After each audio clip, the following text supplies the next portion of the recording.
afternoon, everybody. Good to see you all. The thoughts and prayers of the entire White House remain with all of the Catholics around the world who are mourning the death of Pope Francis. Pope Francis touched millions of lives and dedicated his life to serving the Catholic Church. As a mark of respect for his memory, President Trump ordered flags be flown at half-staff, and he will be traveling to attend his funeral in Rome. The president will depart from Washington on Friday morning and return to the United States on Saturday evening following the funeral service. I can also confirm the dates of the president's trip to the Middle East. He will travel to Saudi Arabia, Qatar, and the United Arab Emirates from May 13th until May 16th. And on Thursday of this week, President Trump will welcome Norwegian Prime Minister at the White House for a working visit. The two leaders will discuss trade and regional security. This will be the 13th head of state visit of President Trump's term already. At the border, President Trump continues to deliver on his promise to make America safe again. The Wall Street Journal captured the Trump effect in a recent article. Border crossings grind to a halt as Trump's tough policies take hold. U.S. Customs and Border Protection recorded its lowest southwest border crossings in history in March, and we're seeing the same successes at our northern border. Here's how the New York Post put it. Northern border sector previously overrun by illegal migrants sees dramatic drop in crossings. We haven't seen anyone since November, end quote. According to U.S. Customs and Border Protection, just 54 illegal aliens were apprehended in the Swanton sector of our northern border, which stretches more than 300 miles in March. This is a drastic 95% drop from the more than 1,000 border crossings that were caught in March 2024. This is a main hotspot area that recorded more than 80% of all apprehensions along the northern border during the 2024 fiscal year. And new reporting from the Washington Times fully highlights the difference in Joe Biden's disgraceful approach to the border compared to President Trump's. Under Trump, border catch and release has dropped 99.99% from worst Biden month. You can't get much better than that. This statistic in particular is astounding. Border Patrol agents caught and immediately released 189,604 illegal aliens into the United States in December 2023 at the height of the Biden border crisis. But under President Trump, Border Patrol agents caught and released only 20 illegal aliens into the U.S. in the month of February. Thanks to President Trump, operational control of the border is becoming a reality, and the administration's historic enforcement measures are yielding huge results. Illegal aliens are finally getting the blunt message. If you cross the border illegally, you will be swiftly deported and never return to the United States of America. Efforts to arrest the criminal illegal alien invaders are continuing to ramp up. ICE Chicago arrested a Mexican national convicted of predatory sexual assault of a child in Cook County, Illinois. This week, ICE Denver arrested a Mexican national convicted of sexual assault of a child in Houston County, Texas. ICE Miami arrested a Nicaraguan convicted of aggravated battery in Hillsborough County, Florida. ICE Houston arrested a Salvadorian national convicted of attempted sexual assault of a child in Escape in Dallas County, Texas. And ICE Chicago arrested a Mexican national convicted of aggravated sexual abuse of a minor in Illinois. Despite the Democrats' insane objections, President Trump will continue to embolden law enforcement officers to arrest dangerous legal alien criminals and keep our communities safe. And also thanks to President Trump's America First economic approach, investments continue to pour into our country. Swiss pharmaceuticals company announced they will be investing $50 billion in the United States over the next 5 years, creating 12,000 new quality jobs. Regeneron Pharmaceuticals also agreed to pay Fujifilm Technologies more than $3 billion over the next decade to help manufacture its medicines in the United States. It's a top priority for President Trump to ensure we are producing critical medicines and pharmaceutical drugs right here in America, and that is exactly what we continue to see happen every day. In other news, the Trump administration has announced we will put an end to Joe Biden's illegal student loan bailout attempts. No student loan has been referred to collection since March of 2020. That comes to an end. On May 5th, the Department of Education will resume involuntary collections for borrowers with defaulted federal student loans. The student loan portfolio controlled by the federal government is nearly $1.6 trillion, but fewer than 4 out of 10 borrowers are in repayment. This is unsustainable, unfair, and a huge liability for American taxpayers. Debt cannot be wiped away. It just ends up getting transferred to others. So why should Americans who didn't go to college or went to college and responsibly paid back their loans pay for the student loans of other Americans? The Trump administration will never force taxpayers to pay student loan debts that don't belong to them. Student loan borrowers need clarity, and we're finally giving it to them. Borrowers will now be clearly expected to repay their loans, and those who default on their loan obligations will face involuntary collections. The government can and will collect defaulted federal student loan debt by withholding money from borrowers, tax refunds, federal pensions, and even their wages. America is $36 trillion in debt. We must get our fiscal house in order and restore common sense to our country. If you take out a loan, you have to pay it back. It's very simple. President Trump will not kick the can down the road anymore. Before we open it up to questions today, I want to commend our pool photographer who is in the room with us today. ABC News photojournalist Melissa Young is retiring after 44 incredible years on the job, covering here at the White House.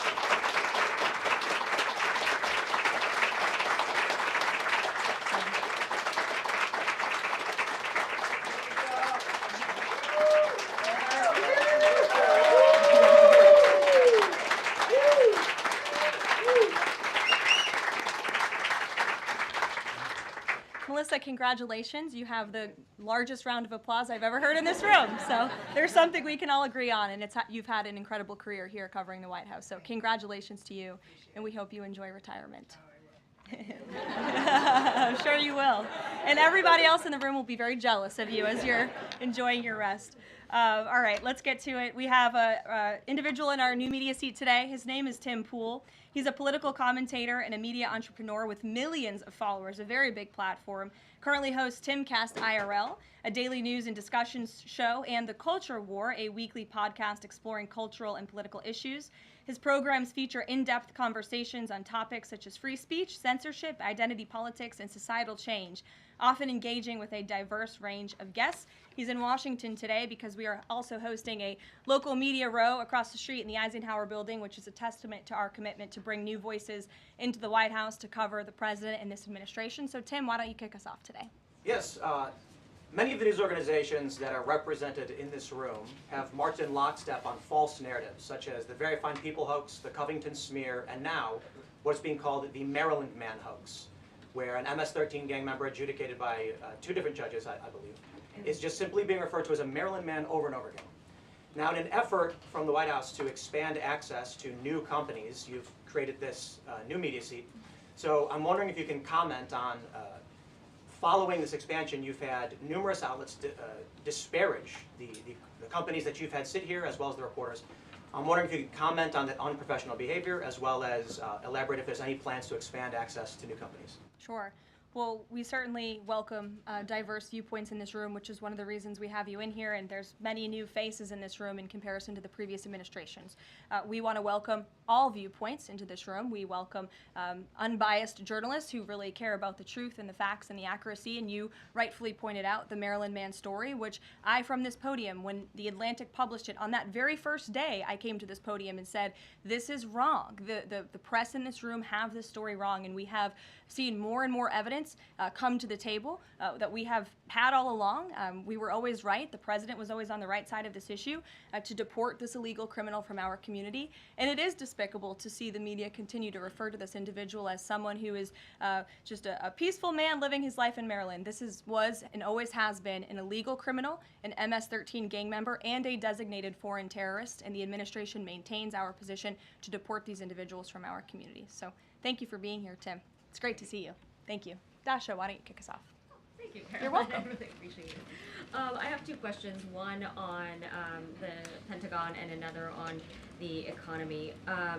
You said on Fox News that the entire Pentagon is working against Secretary Hegseth, but the people who were fired were Hegseth's own guys. So how do you square that, and what do you say to concerns that that's bad management? They were Pentagon employees who leaked against their boss to news agencies in this room, and it's been clear since day one from this administration that we are not going to tolerate individuals who leak to the mainstream media, particularly when it comes to sensitive information. And the Secretary of Defense is doing a tremendous job, and he is bringing monumental change to the Pentagon. And there's a lot of people in this city who reject monumental change, and I think, frankly, that's why we've seen a smear campaign against the Secretary of Defense since the moment that President Trump announced his nomination before the United States Senate. Let me reiterate, the President stands strongly behind Secretary Hegseth in the change that he is bringing to the Pentagon, and the results that he's achieved thus far speak for themselves. Is there an FBI investigation into the leaks? The Secretary said that these people would be prosecuted, so is the FBI investigating? You'd have to ask the FBI, you have to ask the Department of Justice on what they plan to do, but certainly we take leaks with the utmost seriously across this administration. You've seen people fired from the Department of Homeland Security. The President has made it clear it's an unacceptable behavior. And on the economy, Caroline, Peter Navarro said that it's perfectly possible to do 90 deals in 90 days. We haven't seen one just yet. How soon might we see a deal, and what evidence can you share that progress is being made in these trade negotiations? Sure. Well, I spoke to our entire trade team this morning. There is a lot of progress being made. We now have 18 proposals on paper that have been brought to the trade team. Again, these are proposals on paper that countries have proposed to the Trump administration and to our government. You have Secretary Bessent, Secretary Lutnick, Ambassador Greer, NEC Director Hassett, and Peter Navarro, the entire trade team, meeting with 34 countries this week alone. We are moving at Trump speed to ensure these deals are made on behalf of the American worker and the American people. And just yesterday, it seemed to get a little bit lost in the news, and I think it's a disservice to the American public that it did. The Vice President announced terms of reference for a trade deal with India. That is a big deal.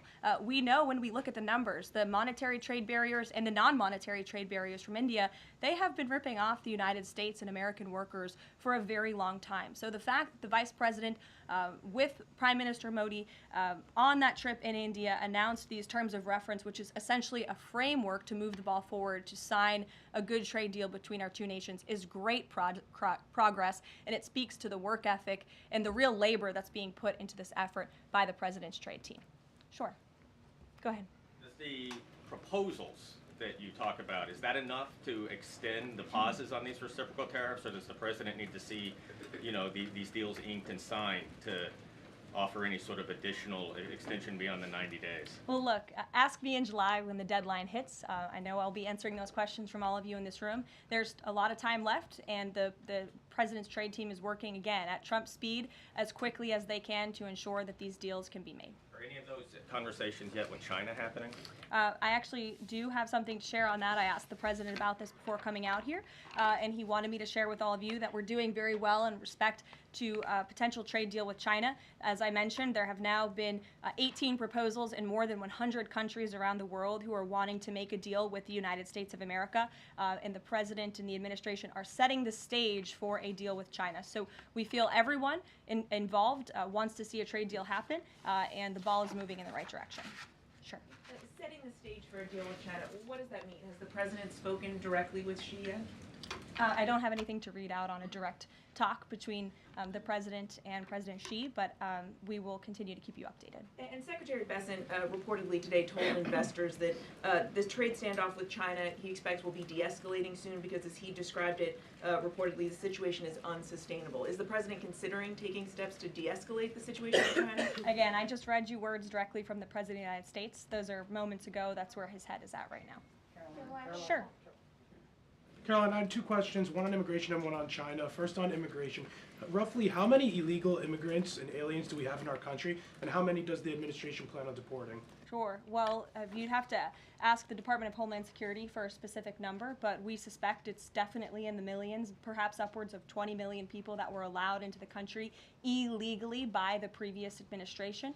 And the President and his team are focused on deporting as many as we possibly can, and they are moving as quickly as possible. The President's team has made it clear we need more funding from Congress to do more. We need more ICE agents out on the ground doing this very important work. And we also need rogue district court judges to stop acting as judicial activists, trying to block the administration from deporting illegal criminals from our nation's interior. The American public elected the president to do this, and he's following through with that promise. And we have over 250,000 Chinese nationals in our country right now on student visas. Does the administration believe there's any national security concern when it comes to those over 250,000 Chinese nationals in our country? Well, as you know, when it comes to foreign visas, the Secretary of State has the right to revoke visas of those who we feel are acting in an adversarial way to our foreign policy interests here in the United States. He has that authority according to the Immigration and Nationality Act. So I would defer you to the State Department for any individual case, but they are looking at individuals who are given the privilege of being on a visa in our country, and if they are acting, again, adversarial to our foreign policy interests, their visa can be revoked, and they should be aware of that. Sure, go ahead. Yes, I'm calling on you. Thank you, Caroline. You're welcome. Over the last few weeks, several countries have warned their citizens about travel to the U.S., and the Department of Commerce's own stats know that show that from a lot of countries, the number of visitors is falling. Does the White House have any message for people that might be reconsidering business or tourism travel to the U.S.? Where did you see that report? With the statistics coming from the Department of Commerce, Said what? It's hard to hear you. Sorry. that visitors from a lot of countries have fallen in the last 3 months. I'd have to look at that report to comment on the merits of it. I think most people around the world recognize the United States of America is a great place to do business. It's a beautiful place to visit, and they should certainly come here because it's a much safer country than it was 4 years ago under the previous president. Libby, good to see you. A question about this upcoming announcement from HHS to ban food dyes. During the first week of the administration, the FDA announced that it's pulling its plan to ban menthol cigarettes. So 2 questions for you. How do you square a ban on menthol cigarettes being pulled and then announcing this ban on food dyes? And then how does the president feel about this upcoming ban that RFK is going to announce? Sure. Well, look, the Secretary of Health and Human Services, the president nominated him because he trusts him to make this country healthy again. It's not just a slogan. It really is a movement that has broken ground across the country. There's millions of people who believe in RFK Jr., Secretary Kennedy, and what he's doing. I don't want to get ahead of HHS with this historic announcement later and the details of it, but obviously the Secretary feels that he has reason and evidence to announce the ban on artificial dyes later, and I'll let him speak to that this afternoon. Phil. The president started the process of reclassifying more than 50,000 federal employees as Schedule F. We've already seen him march through a number of government agencies. I'm curious, should we expect mass firings, or is this a case-by-case approach, a scalpel or a sledgehammer?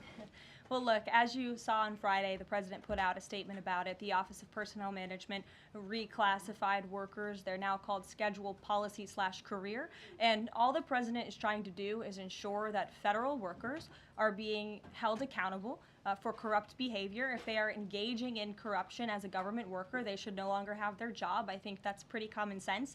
He also believes that bureaucrats should be acting in accordance to the will of the American public, who duly elected this president. Not just this president, but all future presidents. If you work for the government, you should be adhering to the will of the American public and advancing the administration's goals and interests. And if you are not doing that, then you should go find another job whose interests you align with. So as for specific firings, I would defer you to the specific agencies, but the president in this move and Office of Personnel Management, it will make it easier to get rid of rogue bureaucrats who are engaging in corruption. And then another quick question about Sure. Google, real quick. A federal court ruled last Thursday that Google's dominance of online advertising and ad tech markets violated U.S. antitrust laws. I know the president has spoken to a number of folks in big tech, and Google's CEO was even at his inauguration. I'm curious, what is the president's reaction to that court ruling? I'll have to ask him, and I'll get back to you, Phil. Thank you, Caroline. You're welcome. John. Thanks a lot, Caroline. Some economic questions for you. Kevin Hassett has been a key economic advisor to the president in both of his terms. In 2022... And he still is. And he still is. He was just in my office. Absolutely. In 2022, he said that the independence of the Fed is super important. That's a direct quote. Is that something that the president subscribes to? Does he still believe in the independence of the Federal Reserve? Well, look, I think the president has made his position on the Fed and on Powell quite clear. The president believes that they have been making moves and taking action in the name of politics rather in the name of what's right for the American economy. The president has the right to express his displeasure with the Fed, and he has the right to say he believes interest rates should be lower. He believes Americans should be able to borrow money cheaper than they currently are right now. And I also spoke to Kevin Hassett about the Fed as well, and he has called into question the Fed's independence and whether they are actually doing things, again, out of the best interest of the economy, or are they doing it for partisan reasons. The president wants to see interest rates lower. He has made that quite clear. We've also seen, Sure. if I may, I'm sorry, one more, Caroline, just about, I said 2 economic questions, about the dollar. We've seen the dollar at multi-year lows versus the euro and other currencies around the world. Is it the administration's policy for a strong dollar? How does it view the dollar versus other currencies around the world? The president wants to see the dollar remain as the world's reserve currency for our long-term fiscal stability and our economic growth. He's been quite clear about that. Sure. 2 questions. And then to the woman behind you, who I haven't seen before, welcome. Go ahead, Mary. Earth Day and then the Supreme Court, if that's okay. That's right. It's On- Earth Day. Yes. Happy Earth Day, everyone. I saw the president truthing about the garbage pileup from China in the Pacific, and then I believe Lee Zeldin is headed to San Diego to investigate the pile of sewage from Mexico. Can you speak to what the White House has planned for Earth Day and anything in that arena? Sure. I do have points from the EPA. Administrator Zeldin's doing a fantastic job, and they are always sharing their accomplishments with the White House, which we very much appreciate. He will be traveling, I believe he's in California today for sewage situation. Here you go. Administrator Zeldin met with his Mexican counterpart to discuss steps Mexico needs to take to ensure the water entering the United States is clean and safe. And he's holding a press conference in San Diego today with elected officials and local stakeholders on the Tijuana River sewage crisis. I would also add from the president himself, he has always maintained he wants America to have the cleanest air and the cleanest water. And we want to do what's right for our environment and for our earth. And a lot of that is making sure that we have clean and sustainable energy, and we know that we produce natural gas cleaner and more efficiently than any country in this world, and the president wants to see that continue. Thank you. And then on the Supreme Court, I know the court is hearing a case dealing with parents who don't want their kids having to read gender ideology books in schools. Can you comment on that case and what the Trump administration hopes to see come from that? Sure. We hope the Supreme Court will do the right thing, and the president has been very clear. He stands on the side of parental rights, and he believes strongly that parents should have a greater say in their children's education and the content, if you will, that children are being exposed to in our public school system. Sure. Go ahead. Caroline, thank you. Hi. I'm Carolina Lumetta with World News Group.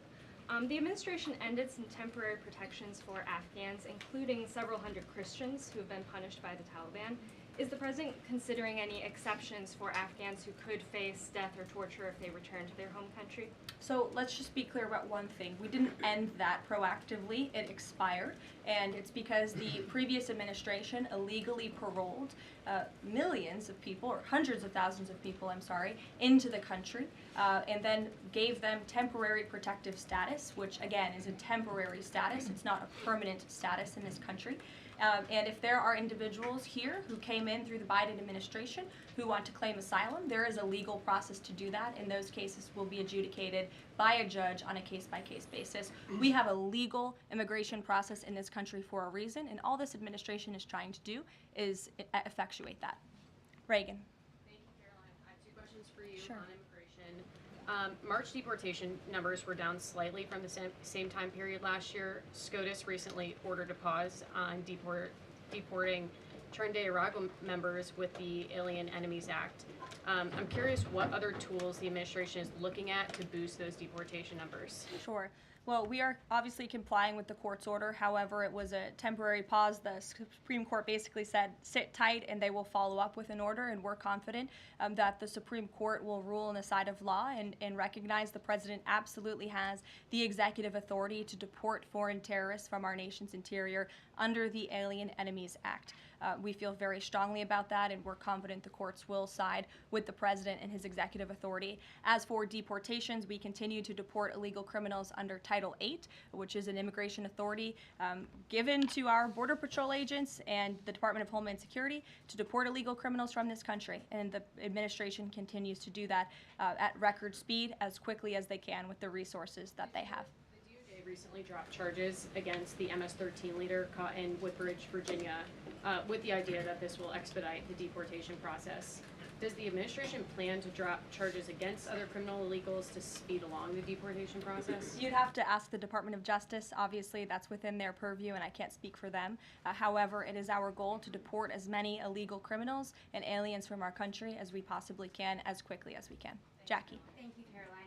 We've heard so much about this Saudi trip planning, and the president's mentioned it himself before, but I don't think we've ever heard on the record what he hopes to achieve in Saudi Arabia and what the purpose of the trip is. Sure. Well, the president looks forward to this. It was supposed to be his first foreign visit, but of course now he is going to Rome this weekend to honor the Pope and attend the funeral. The president looks to strengthen the ties between the United States and these countries in which he will be visiting. He'll be having many bilateral meetings and talks, and we look forward to the trip and hope to see many of you there.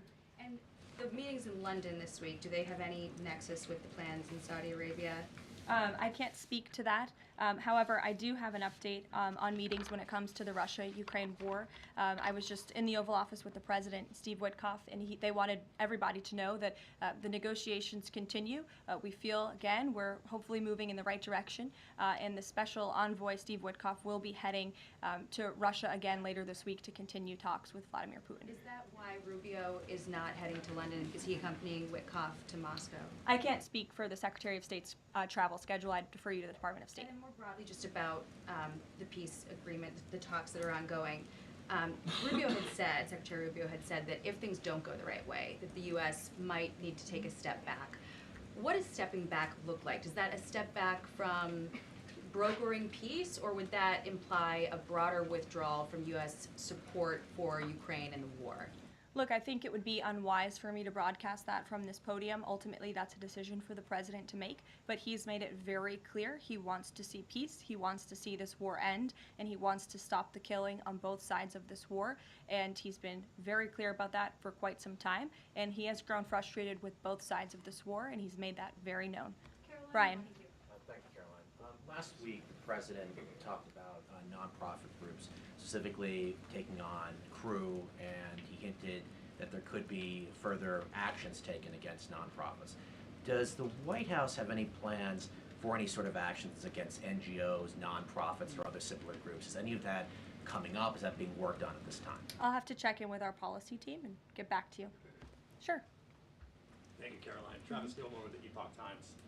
Are some colleges using taxpayer funds to further political agendas? And what is the administration's response to Harvard's lawsuit? Sure. Well, the president has made it quite clear that it's Harvard who has put themselves in the position to lose their own funding by not obeying federal law. And we expect all colleges and universities who are receiving taxpayer funds to abide by federal law. It's quite simple. And the president made it clear he's not going to tolerate violations of federal law. He's not going to tolerate illegal harassment and violence towards Jewish American students or students of any faith on our campuses across the country. And so we will be responding to the lawsuit in court. And again, it's quite simple. If you want federal dollars, obey federal law. And just a quickly follow up on China. Any response to reports that China is targeting U.S. trade allies with potential retaliatory measures for supporting U.S. agendas? I think the numbers and the sheer number of countries that have reached out to the United States and reached out to this administration to cut good trade deals speak for themselves. The entire world knows that they need the United States of America and they want to do business here, and so we'll stay focused on cutting good trade deals on behalf of the American worker. Stephanie. Thank you, Caroline. Can you give us any additional details from the president's call with Netanyahu today? I did speak to the president about it. It was a good call. They spoke particularly about Iran and the negotiations that are underway with Iran and the United States. And the president has made it very clear repeatedly, but I'll reiterate, there is no daylight between the United States of America and the state of Israel. He stands strongly behind our ally. He's made it quite clear when it comes to Iran that we want to see a deal, and Iran has a choice to make. But the president has also made it very clear, and he reiterated that in his call with Prime Minister Netanyahu today about the need for Iran to never obtain a nuclear weapon. I do have one more bit of news that I would like to share with all of you. Just give me 1 second to find it. And it's in regards to the terrorist attack that took place in India earlier today. The president has been briefed by the National Security Advisor, and he's being kept up to speed as more facts are learned. What we know already is dozens were killed and even more were injured in a brutal terrorist attack in a popular tourist location in South Kashmir. President Trump will be speaking with Prime Minister Modi as soon as he possibly can to express his heartfelt condolences for those lost. And our prayers are with those injured and our nation's support for our ally, India. These types of horrific events by terrorists are why those of us who work for peace and stability in the world continue our mission. So we'll give you a readout of that call later this afternoon. There's a lot of work to be had. You may hear from the president later this afternoon as well, and we'll see you all later. Thank you. Were any Americans among those